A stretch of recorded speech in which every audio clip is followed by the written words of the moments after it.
The air in the dining room was thick with expensive wine and barely hidden contempt. I sat at the edge of the massive oak table, my plate of roast beef growing cold in front of me. Crystal glasses caught the light from the chandelier above. Everything in this house screamed money and power. Everything except me. Adam sat across from me, his jaw tight, his eyes darting between me and his father. Charles Calloway leaned back in his chair at the head of the table. He hadn't smiled at me once since the day Adam and I got married. Now he looked at me like I was a stain on his expensive tablecloth. Adam's future is bigger than this situation, he said smoothly. The way he said situation made my stomach turn. Like our marriage was a problem that needed solving. You understand, don't you, Aaron? My heart was pounding so hard I could barely hear my own voice. A situation? I repeated. My hands were shaking in my lap. That's what you're calling our marriage? Evelyn, Adam's mother, set down her wine glass with a delicate clink. We're simply suggesting you both make mature choices, dear. There's no shame in admitting a mistake. A mistake. That's what I was to them. 3 years of marriage, reduced to a mistake. I looked at Adam, waiting for him to defend me. To tell his parents they were wrong. But he just stared at his plate. Finally, he spoke. His voice was soft, almost apologetic. Maybe they're right, Aaron. Maybe this isn't working. My name is Aaron Calloway. At least, it was that night. That was the night I realized I wasn't part of the Calloway family. I was their project. Their mistake. Something they'd been trying to fix since the day Adam brought me home. I met Adam 4 years earlier at a coffee shop. I was working as a freelance event designer, barely making rent but loving what I did. He was charming and kind, or so I thought. He told me he loved how real I was. How grounded. I didn't realize those were code words for not like us. The first time I met his parents, I wore my best dress. It still wasn't expensive enough. Evelyn looked me up and down like she was inspecting a piece of furniture. Charles asked what my father did for a living. When I said he was a mechanic, the temperature in the room dropped 10 degrees. But Adam had insisted we were different. That love was enough. That his family would come around. I'd believed him. I'd given up my growing business to move into his world. Attended boring dinner parties where people talked about stocks and vacation homes. Smiled through backhanded compliments about my charming background. And now, sitting at that table while they dismantled my marriage, I finally understood. I was never going to be enough for them. And Adam was never going to choose me over their approval. The drive home from his parents' house was silent except for the sound of rain hitting the windshield. I sat in the passenger seat, my whole body numb. Finally, I couldn't take it anymore. You didn't say a word, I whispered. My voice sounded strange even to my own ears. You just sat there while they talked about ending our marriage like it was a business deal. Adam kept his eyes on the road. His knuckles were white on the steering wheel. You know how my mother gets, he said quietly. That was it. That was his defense. Not that he disagreed with them. Not that he loved me. Just that his mother gets a certain way. I turned to look out the window, watching the streetlights blur through my tears. No, I said, more to myself than to him. I know how weak you get. He didn't respond. We drove the rest of the way in silence. When we got home, he went straight to his office and closed the door. I stood in our living room, in the house that never really felt like mine, and realized I was already alone. The marriage was already over. We were just waiting for someone to sign the papers. 2 days later, Adam came home from work early. I was in the kitchen making tea when I heard the door open. He walked in carrying his briefcase and something else. A manila envelope. He set it on the kitchen table between us. I knew what it was before he even said anything. "We should make this easy," he said. His voice was calm. Businesslike. Like he was discussing a contract negotiation. "My lawyer drew these up. If you sign, the process will be quick. Clean." I stared at the envelope. Divorce papers. Already prepared. Already reviewed by his lawyer. "Is this your decision?" I asked. My voice was surprisingly steady. "Or is it theirs?" He hesitated. His mouth opened and closed. He looked down at his hands. That hesitation told me everything I needed to know. "It doesn't matter whose decision it is," he finally said. "It's happening." I picked up the envelope. It felt heavy in my hands. Heavier than paper should feel. "You're right," I said quietly. "It doesn't matter. Because either way, you chose them over me." I walked to the bedroom and closed the door. I didn't cry. Not yet. I just sat on the edge of the bed, holding those papers, and felt the last piece of my love for Adam crumble into dust. When Adam moved out 3 days later, he did it efficiently. Like everything else the Callaways did. Professional movers came and took half of everything. Half the furniture. Half the dishes. Half the books. The closet in our bedroom was suddenly half empty. His cologne still lingered on my side of the bed, mixing with the smell of my tears. I sat on the floor of that closet for hours after he left, holding my wedding ring in my palm. The diamond caught the light just like the crystal glasses at his parents' table had. Beautiful and cold. "They took my husband," I whispered to the empty room. "And he let them." The ring felt heavy. Foreign. Like it belonged to someone else. Someone who'd believed in forever. Someone naive enough to think love could survive in a family like his. I put the ring in a small box and shoved it to the back of the drawer. Then I lay on the floor of that half-empty closet and finally let myself cry. Not for Adam. Not really. But for the version of myself who'd believed I could be enough. For the dreams I'd put aside. For the business I'd let fade. For the 3 years I'd spent trying to fit into a world that never wanted me. A week after Adam moved out, I went to the grocery store. I was in the coffee aisle, staring at brands I couldn't afford anymore, when I heard the whispers. 2 women were standing a few feet away. They didn't realize I could hear them. "That's her," one said quietly. "The one who married into the Callaway family." "Oh, the marriage didn't last long though, did it?" the other replied. "I heard Charles and Evelyn never approved. She wasn't their kind of people." My face burned. My hand started shaking so badly that the coffee can I was holding slipped from my fingers and crashed to the floor. The noise echoed through the store. Everyone turned to look. The 2 women stared at me. One of them had the decency to look embarrassed. I left the coffee on the floor and walked out of that store with my chin up and my cart abandoned. But inside, I was crumbling. I sat in my car in the parking lot and gripped the steering wheel until my knuckles turned white. This was my life now. The woman people whispered about. The woman who wasn't good enough. The woman who got erased from the Callaway story. But as I sat there, something shifted.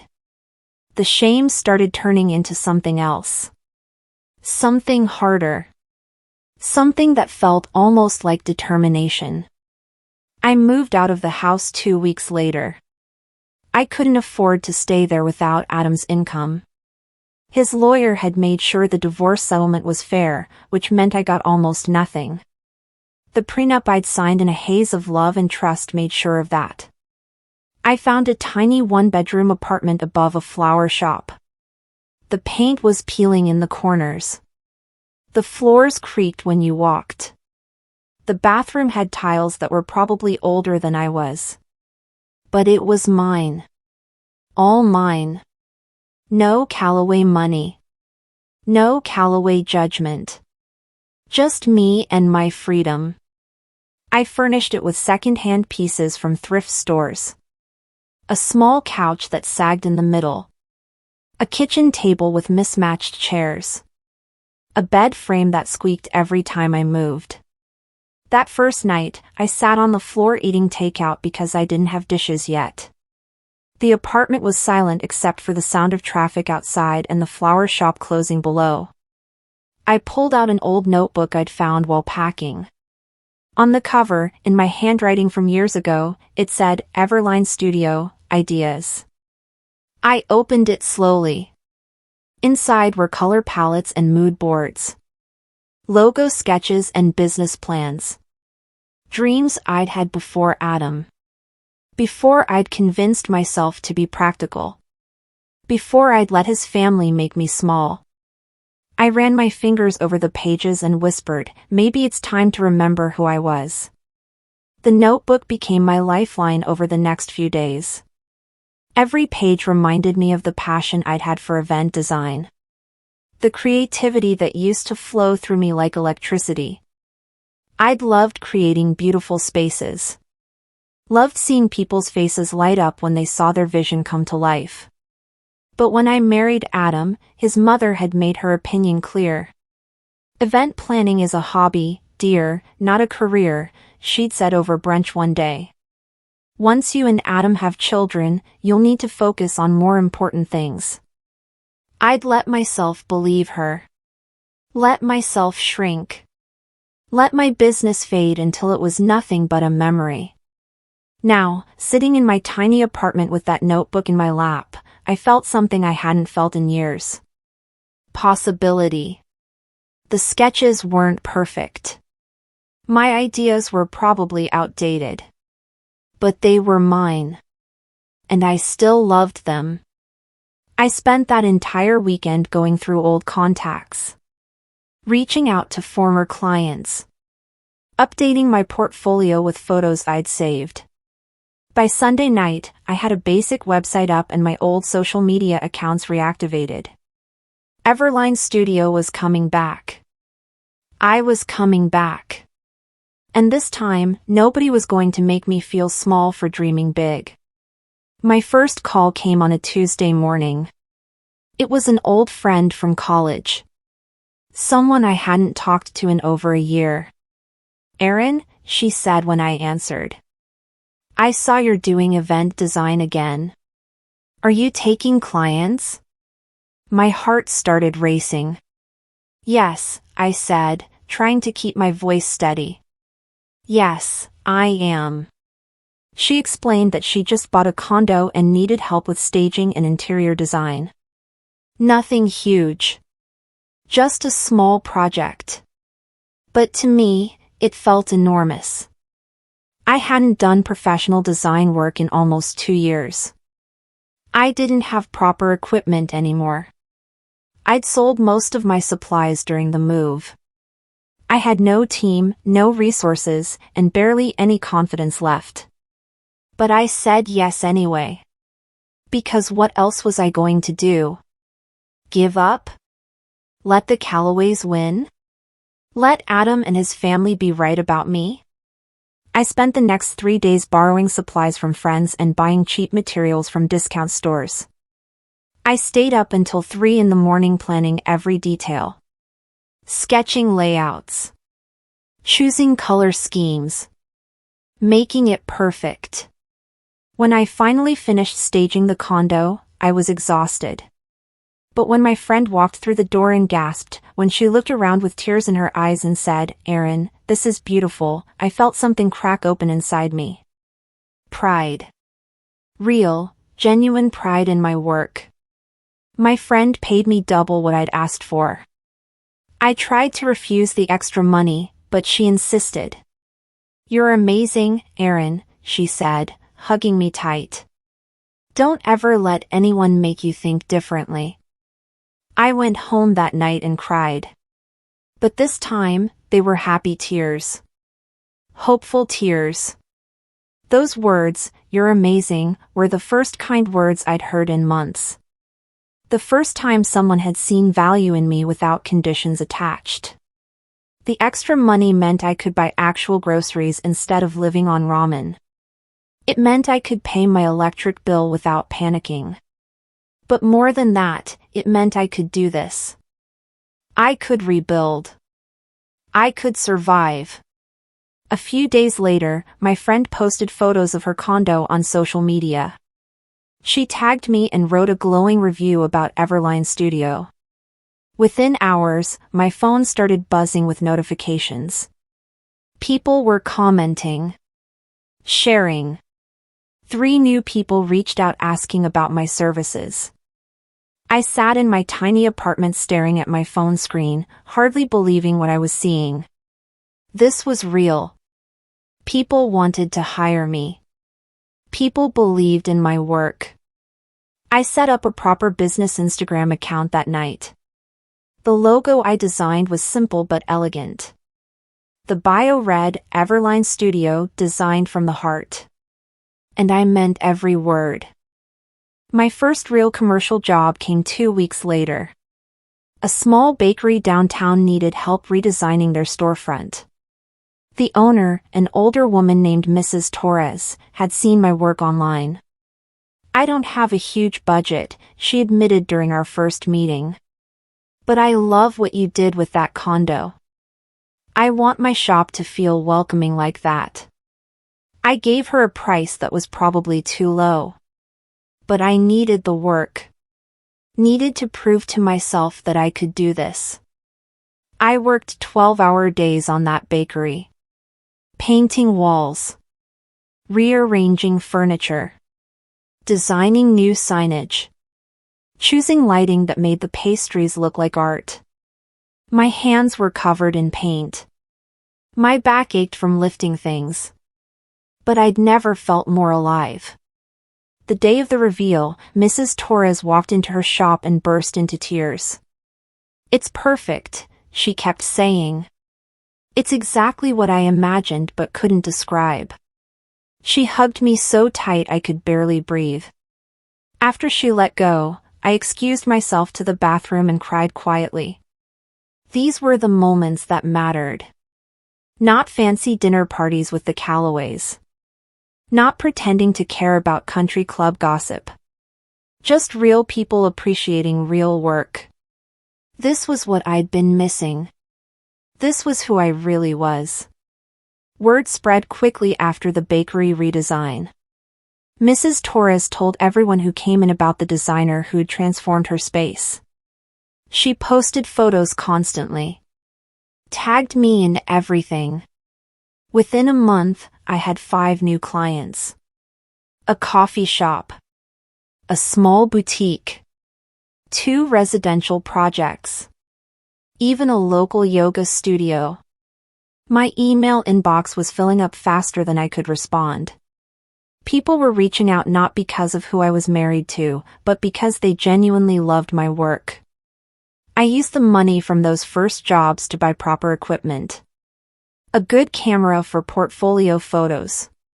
Professional design software. Better materials. I stayed up late every night working on proposals and mood boards and client presentations. My tiny apartment became my studio. Fabric samples covered every surface. Paint swatches were taped to the walls. My kitchen table disappeared under stacks of sketches and floor plans. I was exhausted all the time. But I was happy. Really, truly happy in a way I hadn't been in years. One night, I was updating my portfolio when a notification popped up on my phone. A tagged photo from someone I used to know in Adam's social circle. I almost didn't click on it. But curiosity won. The photo was from a charity gala. And there was Adam, standing next to a woman I didn't recognize. She was beautiful and polished and exactly the type of person his mother would approve of. I stared at that photo for a long time. The caption said the Callaway's perfect couple with a bunch of heart emojis. The woman was wearing a designer dress. Her hair was perfect. Her smile was practiced. Everything about her screamed old money and social status. Everything I had never been. 6 months ago, that photo would have destroyed me. Would have confirmed every insecurity his family had planted in my head. But now, sitting in my cramped apartment surrounded by evidence of my growing business, I just felt nothing. No jealousy. No pain. Just a kind of quiet observation.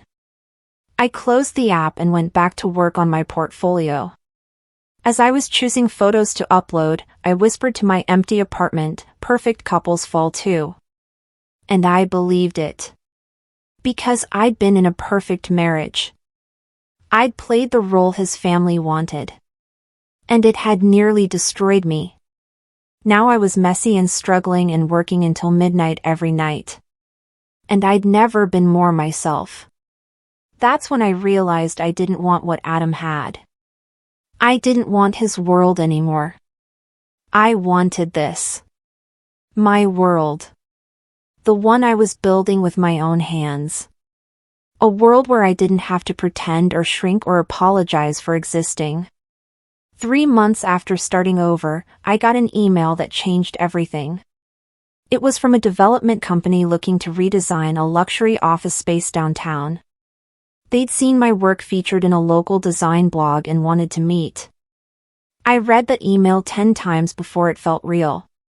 This wasn't a small bakery or residential project. This was major. Corporate. Exactly the kind of job that could take my business to the next level. The pitch meeting was terrifying. I walked into a conference room full of executives in expensive suits. I was wearing the best dress I owned, which I'd bought secondhand. But I'd prepared. I had a complete presentation. Mood boards. Budget breakdowns. Timeline projections. I'd stayed up for 3 nights straight making sure every detail was perfect. When I finished presenting, one of the investors leaned back in his chair and smiled. "Your eye for detail is extraordinary," he said. "Where did you train?" I took a deep breath. I didn't train anywhere formal. I learned by doing. By caring about every single project like it was my own home. He nodded slowly. "That passion shows. We'd like to hire you." I had to bite my lip to keep from crying right there in the conference room. When I got back to my apartment, I called my college friend and screamed with joy. "I got it," I kept saying. I actually got it. This was it. The turning point. The moment everything started to change. The luxury office project took 2 months to complete.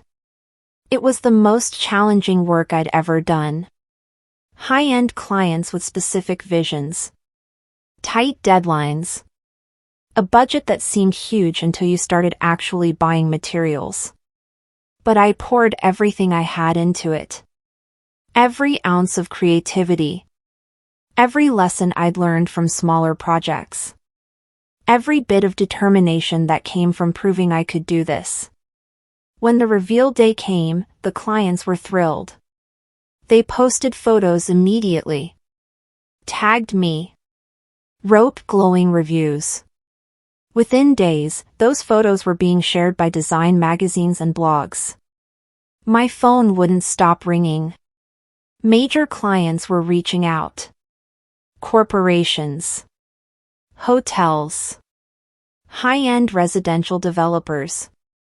Everline Studio was suddenly a name people recognized. I hired my first employee, then a second. We moved out of my apartment and into a small but professional office space. I bought real furniture, installed proper lighting, put my company logo on the door. Every morning, I'd arrive at the office and just stand there for a moment, taking it in. I'd built this. Me. Not the Callaways. Not Adam. Just me and my work and my refusal to give up. 6 months after that dinner table where his parents had called me a situation, I owned a thriving business. And it felt like the sweetest revenge, even though revenge had never been the point. The office space was beautiful. Bright and minimalist with huge windows that let in streams of natural light. My desk faced the window, giving me a view of the city I'd once felt excluded from. My company logo hung on the wall behind me, professionally printed and mounted. Photos of my projects lined the other walls. Each one representing a person whose trust I'd earned, whose space I'd transformed. I hired 2 assistants to help with the growing workload. Both were young women with big dreams and limited resources. I remembered being exactly like them. I paid them well and treated them with respect. Made sure they knew their ideas mattered. Some nights, after they'd gone home, I'd sit in my office and just look around. This space represented everything the Callaways had said I couldn't do. Every time they'd called my passion a hobby. Every time they'd suggested I wasn't ambitious enough. Every time they'd made me feel small. This office was my answer. Not spoken. Not argued. Just proven. My assistant caught me smiling to myself one afternoon. "What are you thinking about?" she asked. "Just how far we've come," I said. "How far we're going to go." Because this was only the beginning. I had plans. Big ones. And nobody was going to stop me anymore. Around that time, rumors started circulating. I heard them through old connections. People who still moved in the Callaway circles. The family business was struggling. Charles had made some bad investments. Loans weren't being paid back. Legal troubles were mounting. Their name, once synonymous with success and power, was starting to become associated with failure. My assistant mentioned it one morning over coffee. She didn't know my connection to them. "Did you hear about the Callaway Company?" she asked casually. Apparently they're in serious financial trouble. I just nodded and took a sip of my coffee. "That's unfortunate," I said neutrally. Inside, I felt nothing. No satisfaction. No vindication. They were just people now. People whose opinion of me no longer mattered. People who had no power over my life anymore. That evening, I got a text from an old friend. "I heard about the Callaways. Are you okay?" I smiled at my phone. She assumed I'd be upset.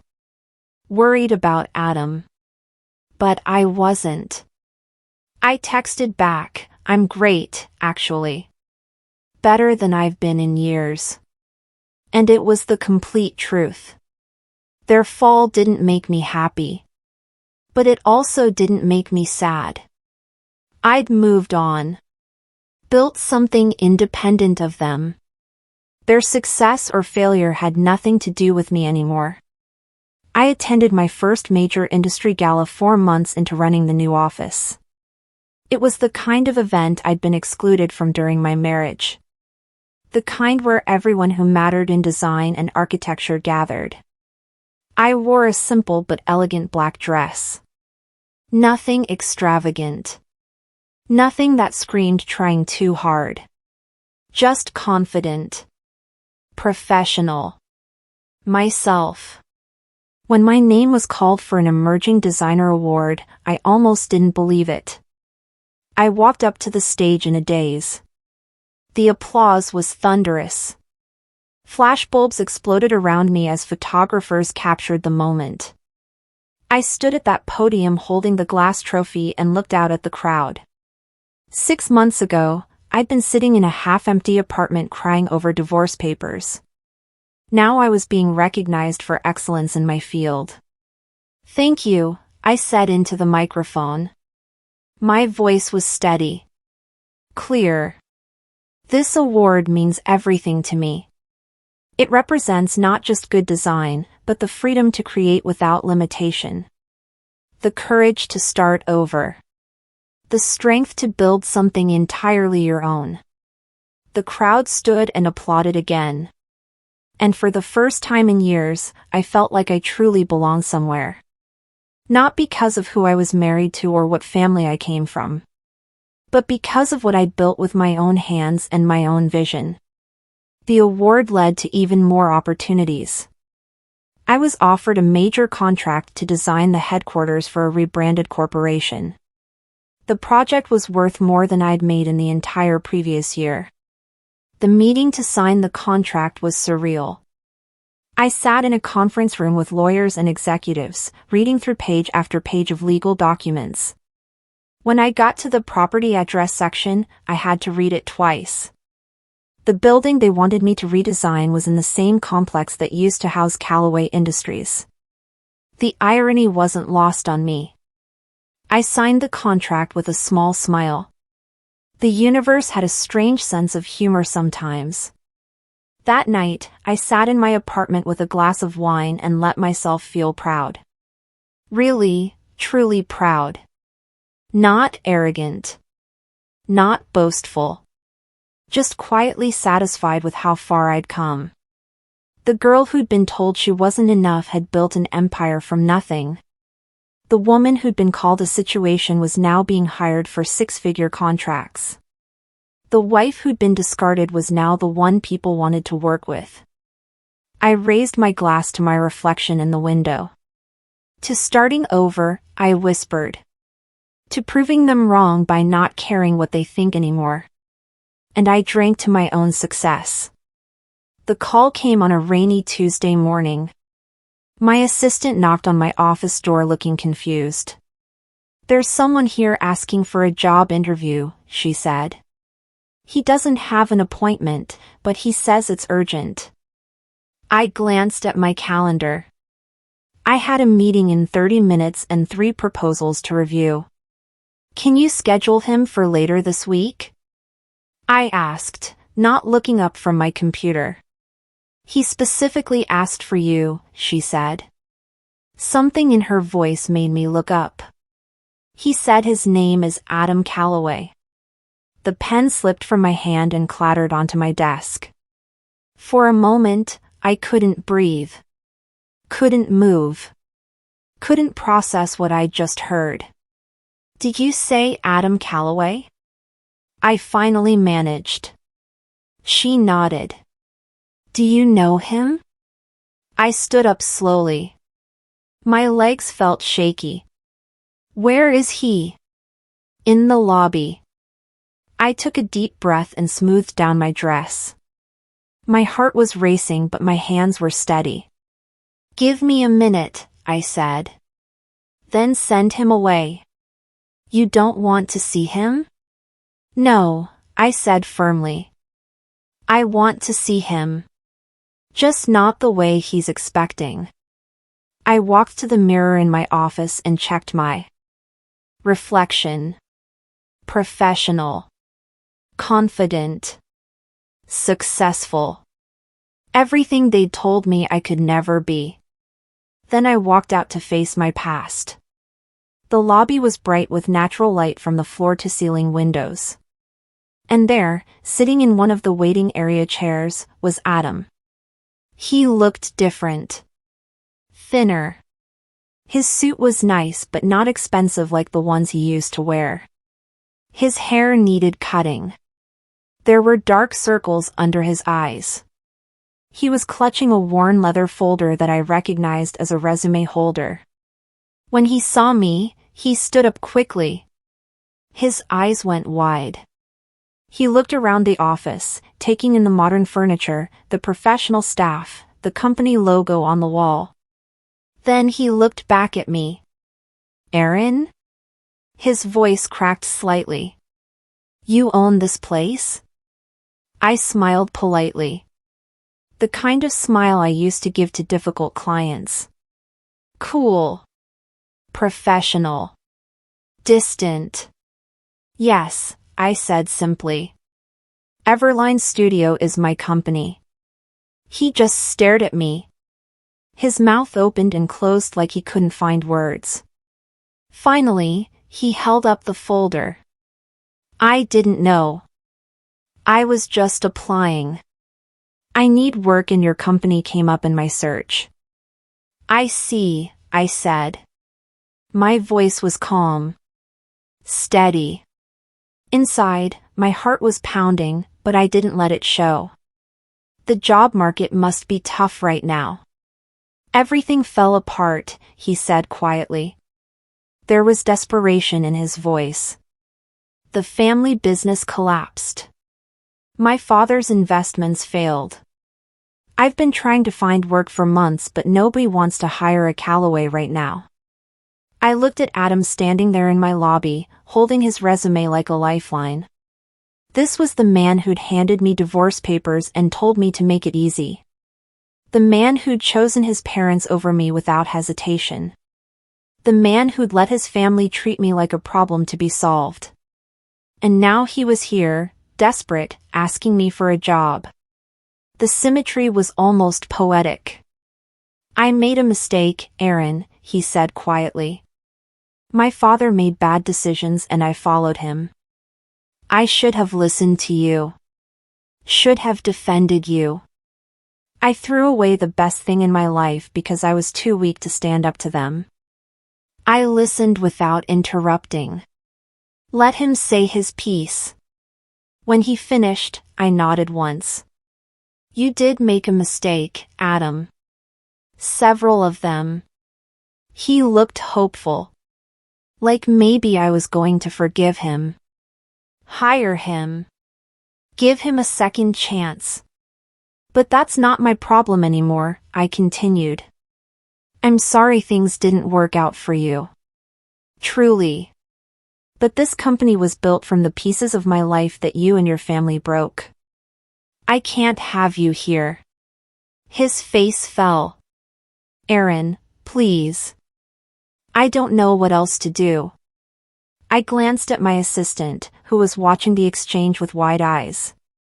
"Please show Mr. Callaway out," I said professionally. "And give him the contact information for our HR department. If a position opens that suits his qualifications, he can apply through the proper channels like everyone else." I walked back to my office without looking back. My hands were shaking now that the adrenaline was fading. I closed the door and leaned against it, trying to steady my breathing. Through the glass wall, I could see Adam being escorted to the exit. He looked back once, his face a mixture of shock and defeat. Then he was gone. Out of my office. Out of my life. I sat down at my desk and stared out the window at the city below. The same man who'd once controlled every aspect of my life had just stood in my lobby begging for a job. The same family that had called me a mistake had fallen so far that their golden son was unemployed and desperate. Poetic justice. That's what people would call this. Revenge. Karma. But sitting there in my office, surrounded by everything I'd built, I realized that's not what this was at all. This wasn't about Adam or his family getting what they deserved. This was about me getting what I deserved. Respect. Success. Independence. A life built on my own terms. Adam's downfall was just a footnote in my story. Not the point of it. Just proof that the world keeps turning and sometimes the people who hurt you end up hurting themselves worse than you ever could. I turned back to my computer and pulled up the proposals I needed to review. There was work to do. A business to run. A future to build. And I wasn't going to waste any more time looking back. That night, I sat on the small balcony of my apartment overlooking the city. The lights sparkled below like stars brought down to earth. I poured myself a glass of wine and allowed myself to just breathe. To feel everything that had happened that day. Seeing Adam had stirred up old memories. Old pain. But it had also shown me exactly how far I'd come. 6 months ago, I'd been broken. Convinced I wasn't enough.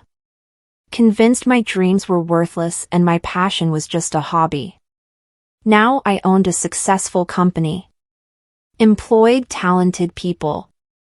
Created beautiful spaces that made people happy. All without the Callaways. All without Adam. All without anyone who'd ever made me feel small. I raised my glass to the city lights. They told me I wasn't enough, I whispered. I turned not enough into everything. The wine was good. Not the expensive kind the Callaways used to serve. Just a decent bottle I'd bought at the grocery store. But it tasted better than any wine I'd had at their dinner table. Because this wine was mine. Bought with money I'd earned. Drunk in celebration of success I'd built. Everything in my life now was mine. And that made all the difference. I didn't need Adam to realize he'd made a mistake. I didn't need the Callaways to apologize. I just needed to keep being exactly who I was. And that was enough. 6 months after Adam appeared in my lobby, Everline's studio expanded. We opened a second location in a neighboring city. Hired 10 more employees. Landed contracts with major corporations and luxury brands. My work was featured in national design magazines. I was invited to speak at industry conferences. One such conference brought me to a huge ballroom filled with designers, architects, and business owners from across the country. When they called my name to give the keynote speech, I walked onto that stage feeling powerful and peaceful at the same time. Sometimes losing everything isn't the end, I said into the microphone, looking out at hundreds of faces. It's the blueprint for building better. When my marriage ended, I thought my life was over. But really, it was just beginning. I talked about starting over. About finding strength in failure. About refusing to let other people define your worth. The crowd was silent, hanging on every word. When I finished, they rose to their feet. The applause was deafening. Afterward, dozens of people came up to thank me. To tell me my story inspired them. To share their own stories of starting over and finding success. As I drove home that night, I thought about the girl who'd sat at that dinner table 6 months ago. The one who'd placed her ring on the napkin and walked away from everything she thought she wanted. I wanted to tell her that she'd be okay. More than okay. That she'd find herself again. That she'd build something beautiful from the ashes. They tried to erase me, I whispered to my reflection in the rearview mirror. Instead, I became the headline they'll never escape. And I smiled. Because it was true. Not because I wanted to hurt them. But because I'd proven that their opinion of me had never mattered. The only opinion that mattered was my own. And I finally believed I was enough.